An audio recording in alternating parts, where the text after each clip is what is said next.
Hello students, welcome to my YouTube channel. इससे पहले वाले वीडियो में कावेरी बुक का chapter number 1 how I taught my grandmother to read का चैप्टर एक्सप्लेनेशन हम कंप्लीट कर चुके थे। आज इस वीडियो में हम उसका बुक एक्सरसाइज जो है वो डिस्कस करने वाले हैं। तो सबसे पहला सेक्शन जो गिवन है आपको है क्रिटिकल रिफ्लेक्शन। क्रिटिकल रिफ्लेक्शन में फर्स्ट क्वेश्चन समझना स्टार्ट करते हैं। Read the extracts given below and answer the questions that follows. आपको पूरा एक एक्सट्रैक्ट गिवन है, आपको इसे रीड करना है, खुद से समझना है, फिर इसके नीचे जो क्वेश्चंस, जिस भी प्रकार के क्वेश्चंस आपको पूछे गए हैं उनको आपको आंसर करना है। तो चलिए पहले एक्सट्रैक्ट समझते हैं। When I came back to my village, I saw my grandmother in tears. क्या कहा गया है? When I came back to my village, ये बात यहाँ पे आई जो है वो कौन है? हमारी नरेटर है सुधा मूर्ति। वो कह रही है कि जब मैं विलेज वापस आई तो मैंने क्या देखा कि जो मेरी ग्रैंड मदर है वो रो रही थी, उनकी आंखों में आंसू थे, वो उदास थी। I was surprised for I had never seen her cry even in the most difficult situations. आगे वो क्या कहती हैं कि मुझे ये सब देखकर बहुत सरप्राइज हुआ, मैं बहुत आश्चर्य हुआ मुझे कि मेरी दादी और उनकी आंखों में आंसू। इतनी प्रॉब्लम्स आई लाइफ में लेकिन आज तक मैंने उन्हें रोते हुए नहीं देखा और आज वो रो रही हैं। What had happened? I was worried. ऐसा क्या हुआ होगा? मुझे चिंता होने लगी। अवा, is everything all right? Are you okay? अब आगे की लाइन में जो हमारी नरेटर है वो अपनी ग्रैंड मदर से क्वेश्चन पूछ रही है और वो प्यार से उन्हें क्या बुलाती थी? मतलब उनके एरिया में कन्नड़ में मदर को क्या कहा जाता है? अवा, और वो अवा कह के बुलाती थी अपनी ग्रैंड मदर को। तो वो अपनी अवा से पूछती है कि अवा, सब कुछ ठीक है? क्या आप ठीक हो? अब देखिए जो मैंने आपको समझाया है वही नीचे लिखा हुआ है। आई यूज टू कॉल हर अवा which means mother in Kannada spoken in north Karnataka. क्या लिखा है कि मैं उन्हें अवा के नाम से अवा कहकर बुलाती थी क्योंकि नॉर्थ कर्नाटका में मदर को अवा कहा जाता है। She nodded but did not reply. तो उन्होंने भी सिर्फ ऐसे, जब हम हाँ सहमति में, ठीक है, हाँ बोलने के लिए इस प्रकार से सिर्फ सिर हिला देते हैं तो उसे कहते हैं नोट करना। तो उन्होंने सिर्फ अपना सिर हिलाया लेकिन कुछ बोला नहीं। I did not understand and forgot about it. तो जब उन्होंने सिर्फ अपना सिर हिलाया तो मुझे समझ में नहीं आया कि वो क्या कहना चाहती है, लेकिन फिर क्या हुआ कि उन्होंने कुछ कहा नहीं। अगर वो कुछ बोलते तो सारी बातें तभी हो जाती, लेकिन क्योंकि उन्होंने कुछ बोला नहीं तो मुझे समझ में ही नहीं आया और फिर मैं भूल गई। In the night after dinner, अब रात में डिनर के बाद क्या हुआ? We were sleeping in the open terrace of our house. तो रात का समय था, खाना वाना सब हो गया था। तो जनरली विलेजेस में पहले, सिटीज में भी बहुत पहले ऐसा हुआ करता था कि लोग जब रात को समर नाइट रहती थी तो छत पे जाके सो जाया करते थे, बातें करा करते थे वहां पे लेट के घंटों घंटों। तो ऐसे ही कुछ यहाँ पे बताया गया है कि डिनर के बाद में हम सब लोग कहाँ चले गए थे? छत पर चले गए थे, ओपन टेरेस पे चले गए और वहां पे सोने लगे। It was summer night and there was a full moon. Summer गर्मी की रात थी और फुल मून था। फुल मून मतलब पूर्णिमा की रात थी। Avva came and sat next to me. तो अवा आती है, मतलब वही ग्रैंड मदर आती हैं और मेरे पास आके बैठ जाती हैं। Her affectionate hands touched my forehead. तो जिस प्रकार से छोटे बच्चे के सिर पे प्यार से हम लोग ऐसे हाथ फहराते हैं, तो इस प्रकार से अवा मेरे पास आई, बैठी और बहुत ही अफेक्शन के साथ प्यार से उन्होंने अपना जो हाथ था वो मेरे सर पर, मेरे फॉरहेड पर रखा। ये आपको एक्सट्रैक्ट चैप्टर में से गिवन है, ठीक है। इस प्रकार के क्वेश्चंस एग्जाम में भी आते हैं। तो पहला क्वेश्चन, अब इस एक्सट्रैक्ट से रिलेटेड आपको जो भी आंसर करना है वो एक्सट्रैक्ट के बेसिस पे करना है, ठीक है। स्टोरी में बहुत कुछ बताया गया लेकिन इस एक्सट्रैक्ट को पढ़ने के बाद जो आपको समझ में आया उस बेसिस पे आपको अब आंसर देना है।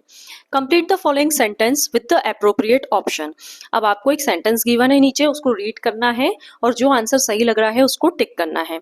The phrase never seen her cry in the most difficult situations, एक लाइन ऊपर यूज हुई थी, एक फ्रेज था कि डिफिकल्ट सिचुएशन में भी मैंने उन्हें रोते हुए नहीं देखा।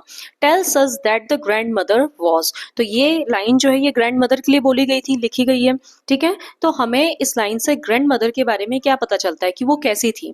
पहला ऑप्शन है स्ट्रॉन्ग विल्ड, दूसरा बी ऑप्शन है अंडरस्टैंडिंग, थर्ड है C option considerate, D option है बोल्ड। अब आपको आंसर करने से पहले इन सभी वर्ड्स के मीनिंग मालूम होना चाहिए।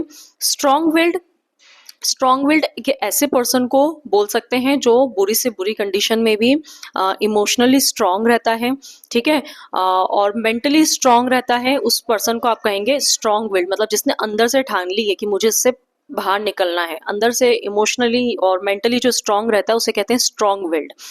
दूसरा ऑप्शन है अंडरस्टैंडिंग। अंडरस्टैंडिंग मतलब जो दूसरों को समझने की कोशिश करता है, उस पर्सन के लिए हम यूज करेंगे अंडरस्टैंडिंग। थर्ड ऑप्शन है आपका कंसीडरेट। कंसीडरेट करना मतलब दूसरों का ध्यान रखना, दूसरों के बारे में जो सोचता है, कंसीडर करता है कि, ठीक है। फिर डी ऑप्शन है बोल्ड। बोल्ड मतलब जो निडर है, जो किसी चीज से डरता नहीं है। तो यहाँ पे आप देखिए क्या लिखा है। अब इसका राइट ऑप्शन बताइए, सोचिए। चलिए, इसका राइट आंसर है आपका ए, स्ट्रॉन्ग विल्ड। रीजन भी मैंने यहाँ पे लिखा है, अगर आपको याद नहीं रहता है तो अपनी कॉपी में आप नोट डाउन कर सकते हैं।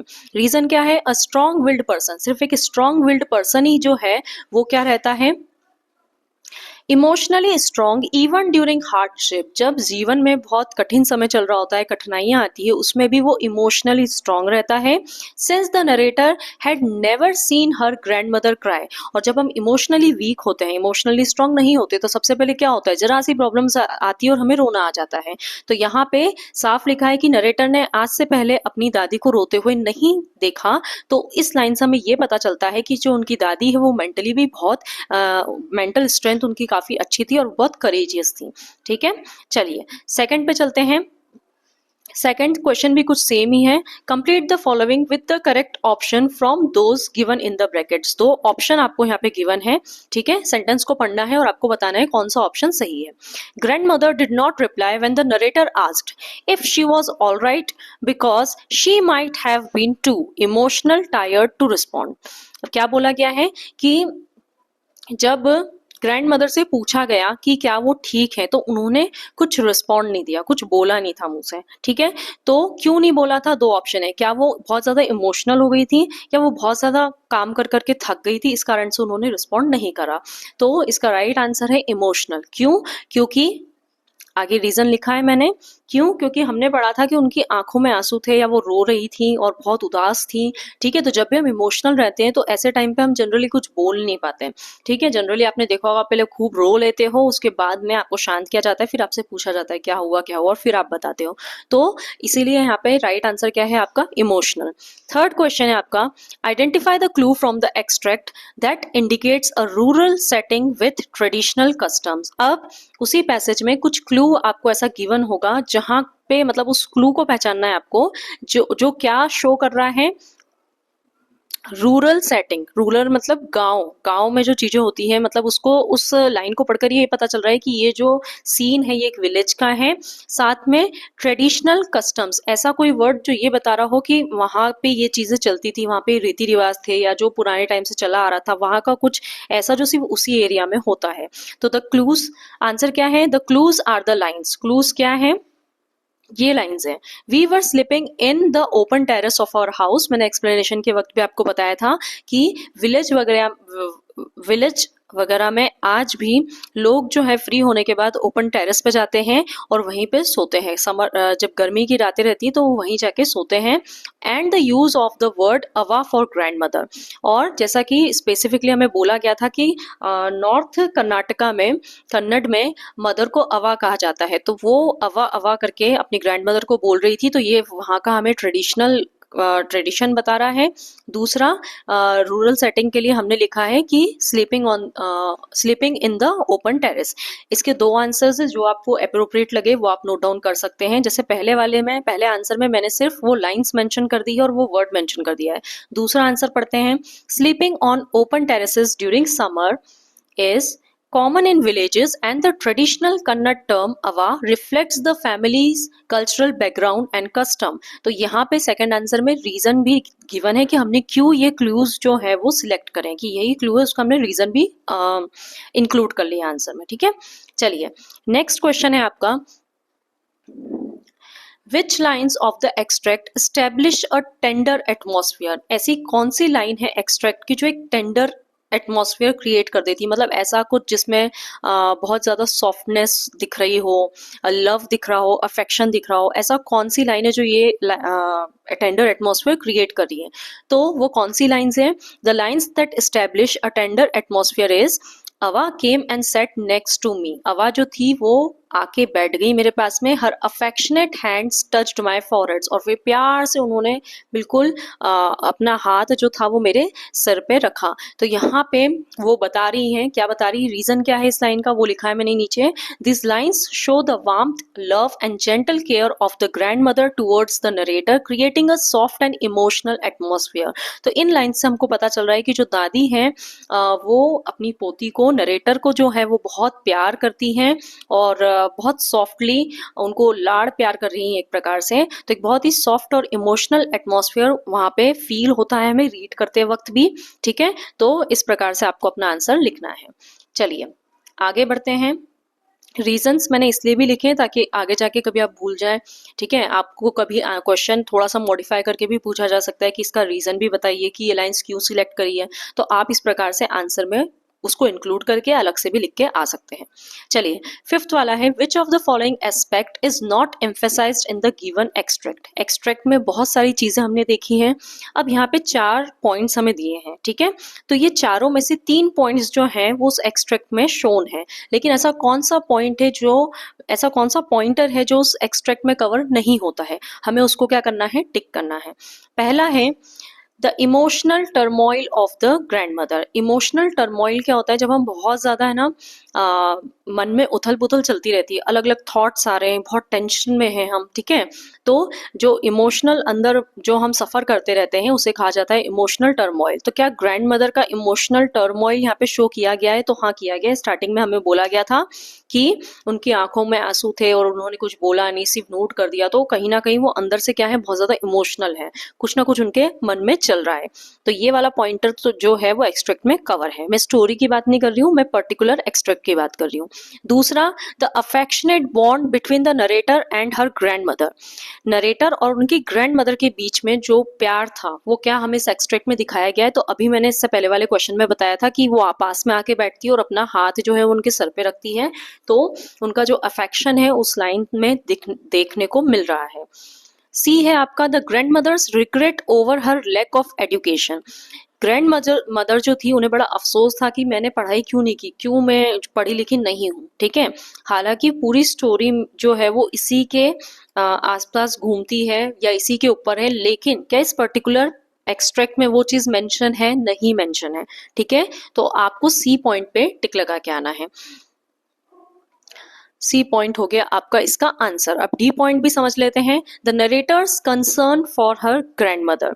नरेटर जो थी, कंसर्न मतलब चिंता, तो जो नरेटर ग्रैंड मदर के लिए नरेटर के मन में जो चिंता थी तो वो क्या यहाँ पे मेंशन है, तो हाँ वो यहाँ पे मेंशन है, क्योंकि वो स्टार्टिंग वाले पैराग्राफ में ही बोल रही हैं कि मैं बहुत सरप्राइज थी, मैंने उन्हें आज तक रोते हुए नहीं देखा और मेरे मन में यही आ रहा था कि क्या हो गया और मैं बहुत चिंतित थी। तो यहाँ पे इस लाइन में हमें दिख रहा है कि जो हमारी नरेटर है वो अपनी दादी के बारे में क्या है, चिंतित है। ठीक है, चलिए अब इसका रीजन भी मैंने लिख दिया है नीचे। The extract mainly focuses. Extract जो वो काय पे फोकस कर रहा है, इमोशंस पे, नरेटर की कंसर्न पे, उनके अफेक्शनेट रिलेशनशिप पे, लेकिन डायरेक्टली इस एक्सट्रैक्ट में उनके अनएजुकेटेड होने का कुछ भी ऐसा मेंशन नहीं है। ठीक है, चलिए आगे बढ़ते हैं। ऐसा ही अब सेम क्वेश्चन नंबर 2 है आपका। ठीक है, इसमें भी आपको पूरा एक एक्सट्रैक्ट गिवन है, वापस से आपको इसे रीड करना है और इससे रिलेटेड क्वेश्चंस को आंसर करना है। चलिए रीड करते हैं। I have decided I want to learn the Kannada alphabets from tomorrow onwards। क्या बोलती है, दादी की बोली हुई लाइंस थी कि मैंने डिसाइड कर लिया है कि कल से ही मैं कन्नड़ अल्फाबेट से स्टार्ट करूंगी सीखना। I will work very hard. मैं बहुत मेहनत करूंगी। I will keep Saraswati puja day during Dussehra as the deadline. और दशहरा पे मैं सरस्वती पूजा रखूंगी और वही मेरी डेडलाइन होगी। That day I should be able to read a novel on my own. Deadline मतलब क्या, मुझे कितना पढ़ना लिखना सीखना है कि अगर मेरे हाथ में नॉवल भी आ जाए तो मैं नॉवल बिना किसी की हेल्प के रीड कर लूं। I want to be independent. मैं इंडिपेंडेंट बनना चाहती हूँ। I saw the determination on her face yet I laughed at her. अब यहाँ पे हमारी नरेटर की बोली हुई लाइन से ये है कि मुझे उनके चेहरे पे जो उनकी दृढ़ निश्चयता थी, जो उन्होंने ठाना था मन से, वो दिख रहा था, उनकी बातों से झलक रहा था, उसके बावजूद भी मुझे उन पे क्या आ गई, हंसी आ गई। आगे नरेटर क्या बोलती हैं, Avva, at the age of 62 you want to learn the alphabets. क्या बोलती है वो कि अवा, आप 62 ईयर्स ओल्ड हैं और 62 ईयर्स की एज में आपको अब अल्फाबेट्स पढ़ना है। All your hair is grey, your hands are wrinkled, आपके सारे बाल सफेद हो चुके हैं, आपके हाथों पे झुर्रियां पड़ चुकी है। You wear spectacles and you work so much in the kitchen, आप चश्मा लगाती हैं और आप किचन में कितना सारा काम करती हैं। Childishly I made fun of the old lady but she just smiled, अब बचपने में ही सही लेकिन मैंने एक प्रकार से उनका मजाक उड़ाया, ठीक है। लेकिन उसके रिस्पॉन्स में जो अवा थी उन्होंने अभी भी क्या करा, कुछ नहीं बोला और सिर्फ क्या करा, स्माइल करा। चलिए आगे पढ़ते हैं।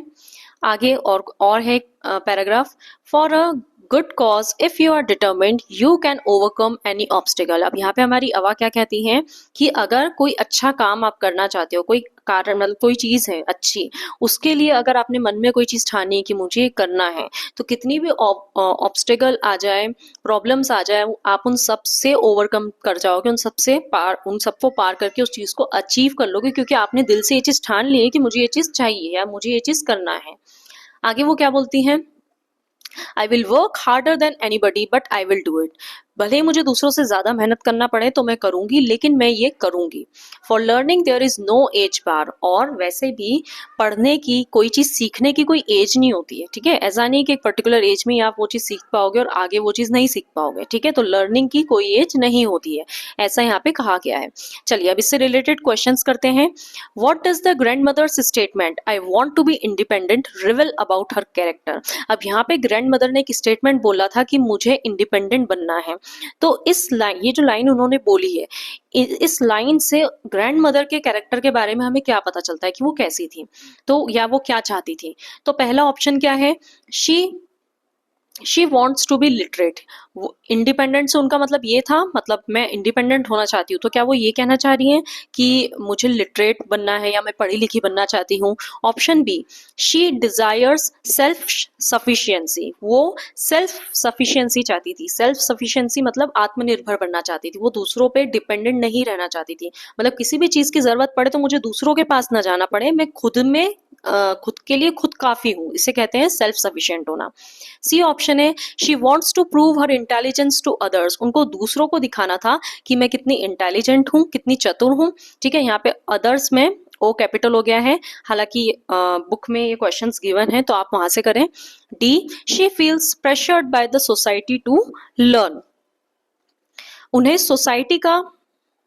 उन्हें सोसाइटी से प्रेशर था कि सोसाइटी में आसपास के जो लोग हैं वो सब पढ़े लिखे हैं, तो मैं कैसे इलिटरेट हूँ, मतलब कहीं ना कहीं सोसाइटी के प्रेशर के कारण, आसपास के लोगों के प्रेशर के कारण वो पढ़ना चाहती थी।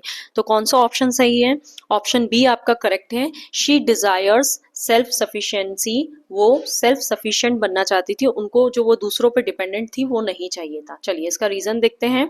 The grand mother wants to read by herself without depending on others. Grand mother जो थी यहाँ पे इंडिपेंडेंट किन टर्म्स में होने की बात कर रही है, पढ़ाई के टर्म्स में, कि उनको वो दूसरों पे डिपेंडेंट थी, कोई और उनको पढ़ के सुना रहा था, तो वो चाहती थी कि वो खुद से रीड करे, वो दूसरों पे डिपेंड न रहे। This shows her wish to become independent and self reliant, तो ये जो उनकी विश थी वो ये बताती है कि वो इंडिपेंडेंट होना चाहती थी और सेल्फ रिलायंट होना चाहती थी, मतलब वही कि वो सेल्फ सफिशिएंट बनना चाह रही थी। चलिए सेकंड क्वेश्चन है आपका, fill in the blanks with the appropriate options from those given in the brackets. Again आपको फिलअप दिया है और उसको फिल करने के लिए ऑप्शंस भी गिवन है। चलिए क्या है, the grand mother's determination shows that learning has no, grand mother का जो डिटर्मिनेशन था वो क्या शो करता है कि लर्निंग की क्या नहीं होती, एज लिमिट नहीं होती, जेंडर बायस नहीं होता है, या कल्चरल बैरियर्स नहीं होते हैं। तो ऐसे तो ये तीनों ऑप्शन सही है। देखिए लर्निंग के लिए जेंडर बायस नहीं होता है कि फीमेल है या मेल है, कल्चरल बैरियर्स को क्रॉस करना होता है, लेकिन एक्सट्रैक्ट के अकॉर्डिंग इसका राइट आंसर क्या है, एज लिमिट, कि लर्निंग की कोई एज लिमिट नहीं होती है। चलिए आगे बढ़ते हैं, रीजन भी लिखा है, even at 62 the grand mother decides to learn the Kannada alphabet. 62 years की एज में भी उन्होंने डिसाइड किया कि मुझे कन्नड़ अल्फाबेट्स पढ़ना स्टार्ट करना है। ये हमें प्रूव कर रहा है, यही चीज हमें प्रूव करती है कि a person can learn at any as, कोई से भी एज का पर्सन जो है वो लर्निंग प्रोसेस कर सकता है। चलिए आगे बढ़ते हैं। Question third, complete the following with a suitable reason. The narrator laughs at her grandmother's decision to learn the alphabets at the age of 62 because जो नरेटर है उसे हंसी आ जाती है कि वो 62 ईयर्स की एज में जो है वो लर्न करना चाहती है। तो उनकी जो लाफ थी उसके पीछे, हंसी जो थी उसके पीछे का कारण आपको बताना है। तो कारण क्या है, देखिए आंसर बड़ा नहीं है, जो स्टार्टिंग की जो 2 लाइन्स दिख रही है आपको यहाँ पे, ये पूरी क्वेश्चन में से ही है, फिर बिकॉज के बाद से हमारा आंसर स्टार्ट हो रहा है। She thought learning was difficult at such an old as. जैसा कि हमें पता है कि जो हमारी नरेटर थी वो सिर्फ 12 ईयर्स ओल्ड थी, छोटी बच्ची थी, उनमें इतनी समझ नहीं थी। क्या देखा है आज तक कि जो छोटे बच्चे हैं वो अल्फाबेट्स पढ़ते हैं, ठीक है। अब आज क्या हुआ, अचानक से दादी ने बोल दिया कि उन्हें अल्फाबेट सीखना है, तो वो उनके लिए बहुत ज्यादा अनएक्सपेक्टेड और अनयूजुअल था, ठीक है। तो इसी कारण से क्या होता है, उन्हें हंसी आ जाती है। तो क्या कारण लिखा है हमने, she thought learning was difficult at such an old as. उन्हें क्या फील होता है कि लर्निंग, और वो भी इस एज में, बहुत ज्यादा डिफिकल्ट होगी। और फिर वो क्या देखती है, वो देखती है कि उनके ग्रे हेयर्स है, रिंकल्ड हैंड्स है, स्पेक्टिकल्स भी पहन रखे हैं। तो narrator assumed that old people could not study और लर्न न्यू थिंग्स। तो कहीं ना कहीं नरेटर ने ऐसा एजम्पशन बना रखा था दिमाग में कि जो बूढ़े लोग हैं, पढ़ना लिखना ये इनका काम नहीं होता है, वो नई चीज नहीं सीख सकते हैं। तो इसीलिए उन्हें क्या हो जाती है, हंसी आ जाती है। चलिए इसी के साथ आगे बढ़ते हैं। आगे है 4th question, list any 2 qualities displayed by the grand mother. अब ग्रैंड मदर जो कैरेक्टर है वो कौन सी, मतलब क्वालिटीज तो बहुत सारी देखने को मिली है, लेकिन इस पर्टिकुलर एक्सट्रैक्ट में कौन सी क्वालिटीज ग्रैंड मदर डिस्प्ले कर रही हैं, दिखा रही हैं। तो पहला है, the grand mother was determined to become self reliant. आप इतना भी चाहो तो लिख सकते हो इस सेंटेंस को। आंसर्स वापस से इसके 2 हैं, अगर पॉइंटर्स में लिखना है तो देखिए यहाँ पे आप ये वाला सेक्शन अगर शॉर्ट में लिखना है, वेरी शॉर्ट में ये क्वेश्चन आता है इस प्रकार से कुछ भी, तो आप ये इस प्रकार से भी लिख सकते हैं, लेकिन वहीं आपसे रीजन भी पूछा जा रहा है, डिटेल्ड पूछा जा रहा है, तो आप ये पूरा आंसर भी लिख सकते हैं। और इसमें भी फर्स्ट पॉइंट में आप चाहो तो ये लाइन हटा सकते हो। पहली क्वालिटी क्या है कि जो ग्रैंड मदर थी वो डिटर्मिन्ड थी टू बिकम सेल्फ रिलायंट। वो क्या बनना चाहती थी, आत्मनिर्भर बनना चाहती थी। उसके लिए वो क्या थी, एकदम दृढ़ निश्चय कर रखा था कि मुझे ये चीज करनी है, ठीक है। और इसीलिए बिकॉज वो क्यों डिटर्मिन्ड थी, क्योंकि वो रीडिंग और राइटिंग इतनी ओल्ड एज में भी सीखना चाह रही थी। The grandmother was determined to become self-reliant because she wanted to learn reading and writing even at an old age. Second point है आपका, the grand mother was hard working because she promised to work harder than anybody else to learn the Kannada alphabets before Dussehra. दूसरी quality क्या देखने को मिली कि वो बहुत ज्यादा हार्ड वर्किंग थी। उन्होंने अपने लिए एक डेडलाइन रखी थी कि दशहरा तक मैं पूरा रीडिंग जो है वो सीख लूंगी इतने शॉर्ट पीरियड में, और फिर उसके लिए मुझे भले ही कितना भी होमवर्क करना पड़े, कितनी भी मेहनत करनी पड़े, मैं वो सब करने के लिए तैयार हूँ, ठीक है, लेकिन मुझे रीडिंग सीखना है। तो यहाँ पे उनका डिटर्मिनेशन, ठीक है। दूसरी क्वालिटी है कि वो हार्ड वर्किंग थी। पहली है डिटर्मिनेशन, दूसरा है हार्ड वर्किंग, तीसरा आप ये भी लिख सकते हो डिजायर फॉर इंडिपेंडेंस। वो क्या होना चाहती थी, वो इंडिपेंडेंट होना चाह रही थी, ठीक है। चलिए नेक्स्ट क्वेश्चन है आपका, how can we say that the narrator is making assumptions about her grand mother.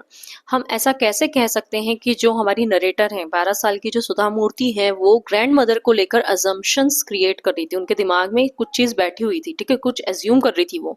तो हम ऐसा कैसे कह सकते हैं, तो चलिए इसका आंसर क्या है, we can say that the narrator is making assumptions about her grandmother because she laughs at her decision to learn at the age of 62। पहली चीज हम ऐसा इसलिए कह सकते हैं क्योंकि जब उनके ग्रैंड मदर बोलती हैं, डिसीजन लेती हैं कि मुझे 62 ईयर्स की एज में पढ़ना लिखना सीखना है, तो इस बात पे उन्हें हंसी आ जाती है, ठीक है। अब हंसी क्यों आती है, क्योंकि वो क्या देखती हैं, seeing her grey hairs, wrinkled hands and spectacles the narrator assumes that old people can not learn new things. तो पहली चीज तो वो हंस देती हैं, दूसरा वो उनका पूरा फिजिकल अपीयरेंस देखती हैं, और वो देखकर उन्हें हंसी आ जाती है। मतलब उनका सोच रखा है ना बच्चों ने, 12 साल का बच्चा, उसमें समझ नहीं है, उसको नहीं मालूम है कि लर्निंग जो है वो लाइफ लॉन्ग प्रोसेस है। वो उसने आज तक क्या देखा है कि छोटे बच्चे जो है वो अल्फाबेट्स पढ़ते हैं, वो स्कूल जाते हैं, वो ये लर्निंग वगैरह करते हैं, और दादी 62 ईयर्स एज की, पूरे रिंकल हो रही है और स्पेक्टिकल्स पहन रखे हैं, ग्रे हेयर्स हो गए हैं उनके पूरे, और वो पढ़ना चाहती हैं। तो ये सारी चीजें जो है वो हमें बताती हैं कि जो नरेटर है वो उन्होंने कुछ एजम्पशंस बना रखी थी। चलिए अगला पार्ट जो है आपका इसी का, आंसर द फॉलोइंग क्वेश्चंस। अब आपको आंसर्स लिखना है प्रॉपरली, आपको कोई एक्सट्रैक्ट वगैरह गिवन नहीं है, डायरेक्टली जैसे क्वेश्चन आंसर्स होते हैं वैसे इन क्वेश्चंस के आपको आंसर लिखना है। पहला क्वेश्चन है आपका, why do you think the grand mother felt embarrassed to ask someone else to read to her while the narrator was away.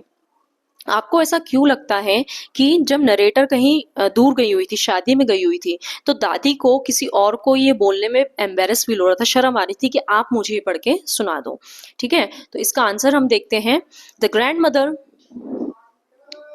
The grandmother felt embarrassed because she belonged to a well-off family। यहाँ पे well-off का मतलब होता है rich। तो grandmother जो थी वो एक बहुत ही अच्छी फैमिली को belong करती थी, बहुत rich लोग थे वो लोग, and yet she could not perform the simple act of reading on her own। पहली चीज कि वो इतने पैसे वाले हैं, उसके बाद भी एक सिंपल सा काम है रीड करने का, उसके लिए भी अगर उन्हें आस पड़ोसों को बोलना पड़ रहा है, किसी और को बोलना पड़ रहा है, तो इस कारण से उन्हें बहुत ज्यादा एम्बेरस फील हो रहा था कि इतने पैसे वाले हैं और पढ़ने के लिए हमें किसी और को बुलाना पड़ रहा है। आगे क्या लिखा है? In a small village community where everyone knows each other, admitting this inability in front of neighbours would have felt deeply humiliating. क्या लिखा है कि गांव में वैसे तो बहुत कम, गांव में मतलब जो जो गांव रहते हैं वो बहुत छोटे छोटे रहते हैं, बहुत कम लोग वहां पे रहते हैं और सब एक दूसरे को बहुत अच्छे से जानते हैं। ठीक है, तो एक तो सारे नेबर्स सब जानते हैं, उनके सामने अपनी इनेबिलिटी दिखाना कि मुझे, हम इतने पैसे वाले और मुझे पढ़ना तक नहीं आता है। ठीक है, तो उनको बहुत ज्यादा ह्यूमिलेटिंग फील हो रहा था, ह्यूमिलेट हो रहा था कि ये तो बहुत बड़ा अपमान, डिसरिस्पेक्ट हो गई। ठीक है, तो इस कारण से भी उन्होंने नहीं बोला। आगे, it would have exposed her lifelong illiteracy publicly, which she found too difficult to bear। और कहीं ना कहीं पूरे गांव को पता चल जाता कि उन्हें पढ़ना लिखना नहीं आता है, और ये जो अपमान था वो उसे बियर नहीं कर पाती। इसीलिए उन्होंने क्या चॉइस किया? She prefer to wait painfully for the narrator rather than reveal her weakness to anyone else in the village। तो उन्होंने क्या सोचा कि ये तो बहुत ज़्यादा मेरी बहुत ज़्यादा इंसल्ट हो जाएगी मेरी, तो ज़्यादा बेटर है। उन्होंने क्या प्रेफर करा कि मैं वेट कर लेती हूँ, वो जब आएंगी, मतलब पोती जब आएगी वही मुझे पढ़ के सुनाएगी। अगर मैंने बाहर जाके किसी को बोला तो सबको पता चल जाएगा कि मैं क्या हूँ, मैं पढ़ी लिखी नहीं हूँ, मुझे तो रीड करना भी नहीं आता है। ठीक है, तो इन लाइन इससे हमें पता चल रहा है कि उन्हें क्या हो रहा था, एम्बेरस फील हो रहा था। उन्होंने वेट करा नरेटर के वापस आने का, किसी के पास वो गई नहीं कि मुझे रीड करके सुनाओ।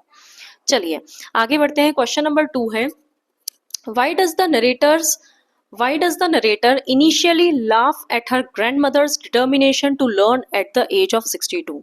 तो इनिशियली जब दादी ने डिसाइड करा था 62 ईयर्स की एज में कि मुझे रीड करना सीखना है, मुझे पढ़ना है, तो नरेटर जो है वो हंस दी थी। तो इसका कारण क्या था? तो चलिए आंसर देखते हैं। The narrator laughed at first because she was only 12 years old and thought it was strange for an old woman with grey hairs and wrinkled hands to learn the alphabets। शुरू में उन्हें हंसी इसलिए आ गई क्योंकि वो सिर्फ 12 साल की हैं, उनमें इतनी समझ, 12 साल के बच्चे में इतनी समझ नहीं होती है। उनको बहुत अजीब लग रहा था, जैसा कि मैंने आपको बताया कि उन्होंने अभी तक क्या देखा है कि सिर्फ छोटे बच्चे पढ़ते लिखते हैं, छोटे बच्चे बुक्स पढ़ते हैं, अल्फाबेट सीखते हैं। ठीक है, बड़ों को तो कभी ये सब करते हुए देखा ही नहीं, तो उनके लिए बहुत ज्यादा अनएक्सपेक्टेड, अनयूजुअल था। ठीक है, कि दादी जो है उनके पूरे ग्रे हेयर्स हैं, हाथों में रिंकल्स हैं और वो अल्फाबेट्स पढ़ना चाहती हैं। आगे क्या लिखा है? आगे उसका रीजन भी लिखा है, वही चीज जो मैंने समझाई। She was too young to understand that age is no barrier to learning. अभी ये चीज उन्होंने सुनी नहीं थी या सीखी नहीं थी, या वो समझने के लिए छोटी थी कि कोई भी चीज सीखने की कोई एज नहीं होती है। ठीक है, इस लाइन को समझने के लिए वो बहुत छोटी थी। हर लाफ्टर वॉज इनोसेंट,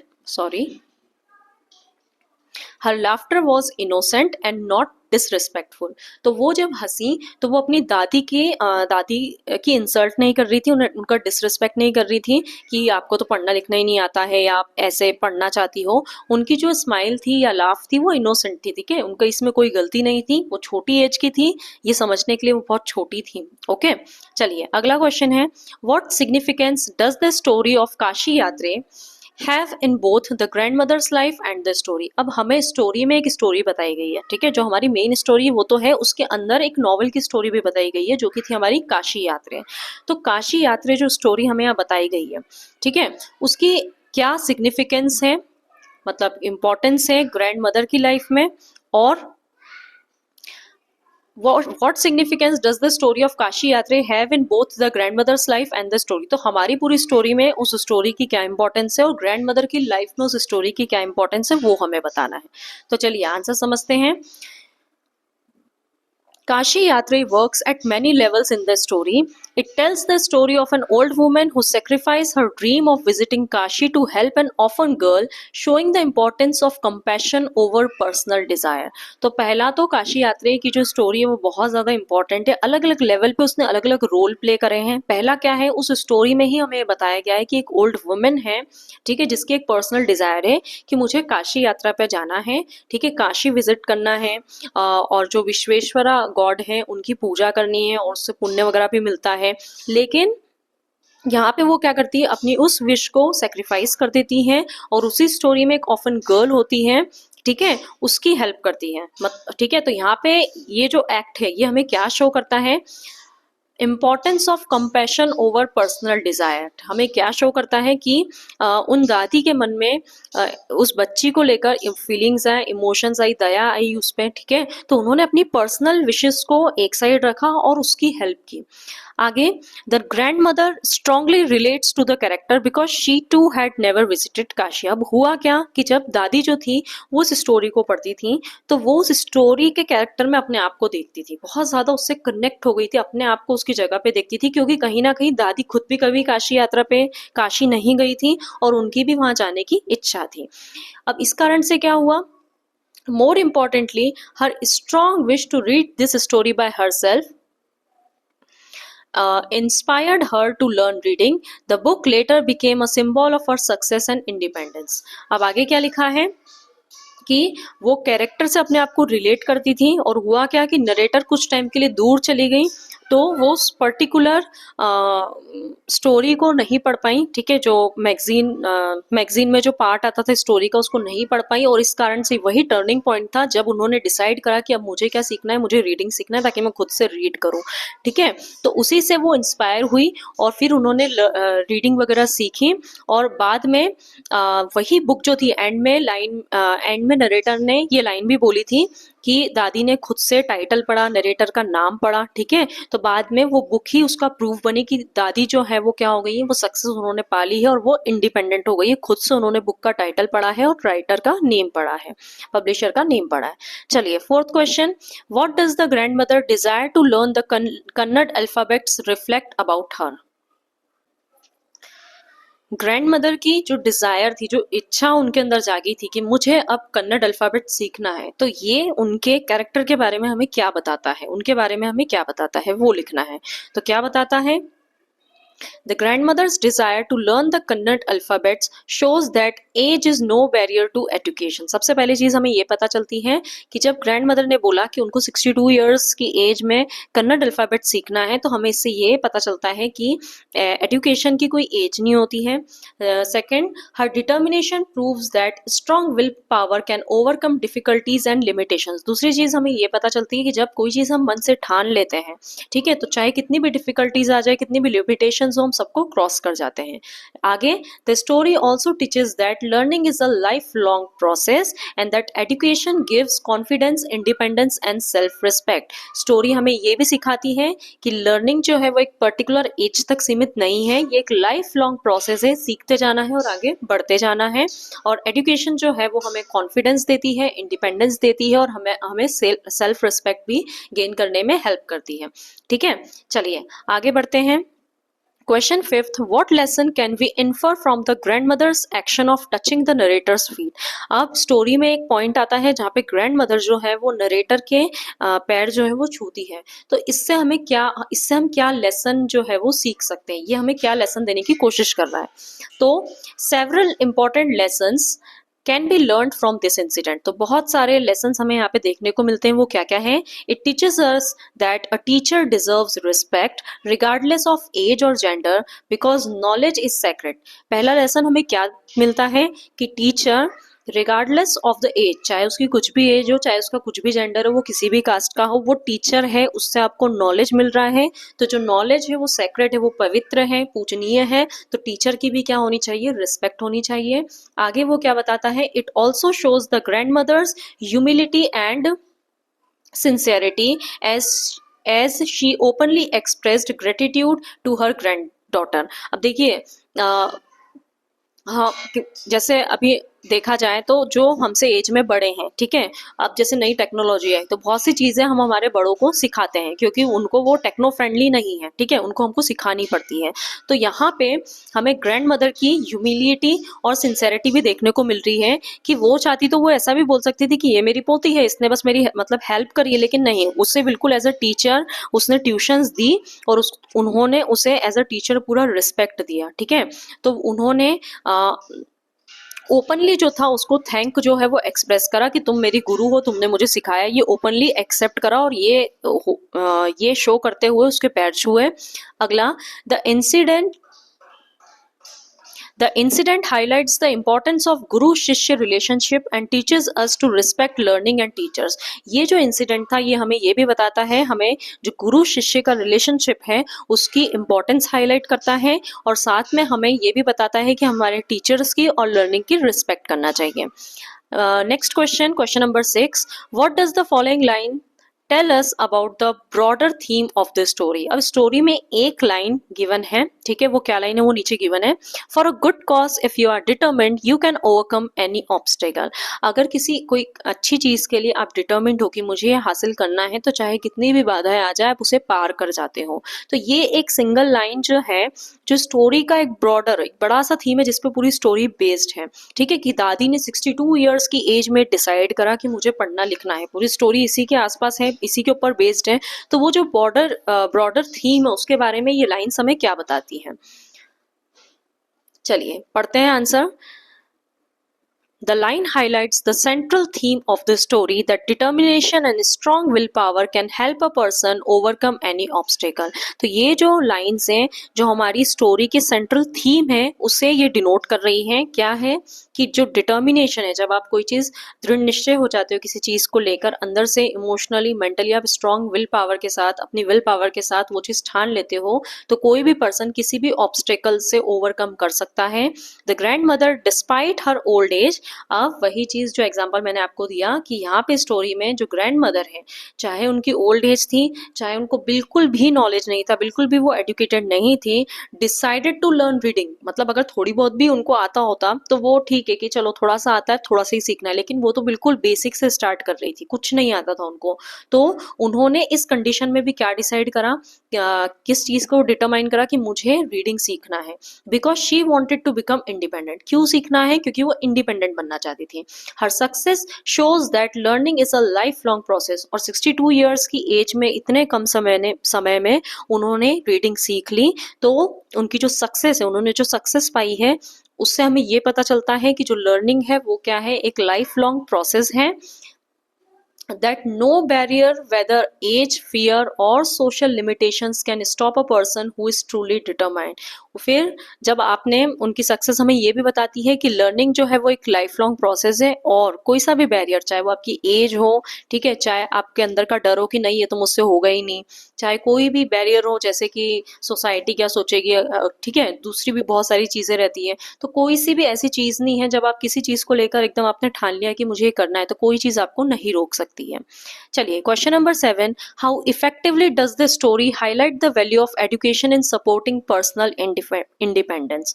तो ये जो स्टोरी है ये कितने अच्छे से हमें बता पाई कि एजुकेशन की मदद से आप पर्सनली इंडिपेंडेंट हो सकते हो, ठीक है। मतलब अगर आपको इंडिपेंडेंट बनना है हर तरीके से तो उसके लिए एजुकेशन बहुत ज़रूरी है। तो कितना इफेक्टिवली इस स्टोरी में ये चीज़ हाईलाइट की गई है वो बताना है आपको। चलिए आंसर पढ़ते हैं। The story highlights the value of education in supporting personal independence through the grandmother's emotional journey from helplessness to self reliance. तो स्टोरी ने जो एजुकेशन की वैल्यू है उसे बहुत अच्छे से दर्शाया है, ठीक है, कि किस प्रकार से उसे इस स्टोरी, मतलब वो पूरा लिखा है, स्टोरी के बारे में ही लिखना है, स्टोरी से रिलेटेड ही क्वेश्चन है तो उसका ही एग्जांपल हम इसमें इंक्लूड करेंगे कि जो the story highlights the value of education in supporting personal independence. हाँ, तो कैसे बताया है कि ग्रैंड मदर की एक इमोशनल जर्नी थी, ठीक है, कैसे वो पहले बहुत ज्यादा हेल्पलेस थी, दूसरों से बार बार बोलना पड़ता था रीड कर दो, सुना दो, ये वो, ठीक है, जो भी था वो सारा, उससे वो किस प्रकार से एकदम से पढ़ना लिखना डिटर्मिन हो जाती है, मुझे सीखना, और सीख के बिल्कुल क्या बन जाती है, इंडिपेंडेंट बन जाती है, सेल्फ रिलायंट बन जाती है वो, ठीक है। आगे क्या लिखा है, her embarrassment at being unable to read and her dependence on others shows how illiteracy affects dignity and confidence. तो पहले वाला जो केस था, जब वो पढ़ी लिखी नहीं थी, तो उससे हमें क्या देखने को मिला कि जब वो पढ़ी लिखी नहीं थी और जब उन्हें जरूरत पड़ी कि मुझे ये चीज पढ़ना है लेकिन मेरी हेल्प के लिए कोई नहीं है, तो उनको कितना ज्यादा एम्बेरस फील हो रहा था, ठीक है, वो कॉन्फिडेंट नहीं थी, उनको ऐसा लग रहा था कि मेरी डिग्निटी कम हो रही है, मेरी सेल्फ रिस्पेक्ट डाउन हो रही है, मेरी रिस्पेक्ट डाउन हो रही है दूसरों के सामने। तो बहुत ज्यादा वैसा वो फील कर रही थी, किस कारण से, क्योंकि उनको पढ़ना लिखना नहीं आता था। आगे हर स्टेटमेंट, अब उन्होंने स्टोरी में एक लाइन भी कही है, what use is money when I can not be independent. क्या बताया गया था हमें कि वो बहुत पैसे वाले थे, तो वो अपनी पोती को बोलती है कि हम कहने को तो बहुत पैसे वाले, लेकिन मुझसे एक सिंपल सा टास्क नहीं हो रहा है रीडिंग का, तो इतना पैसा जो है वो किस काम का, ठीक है।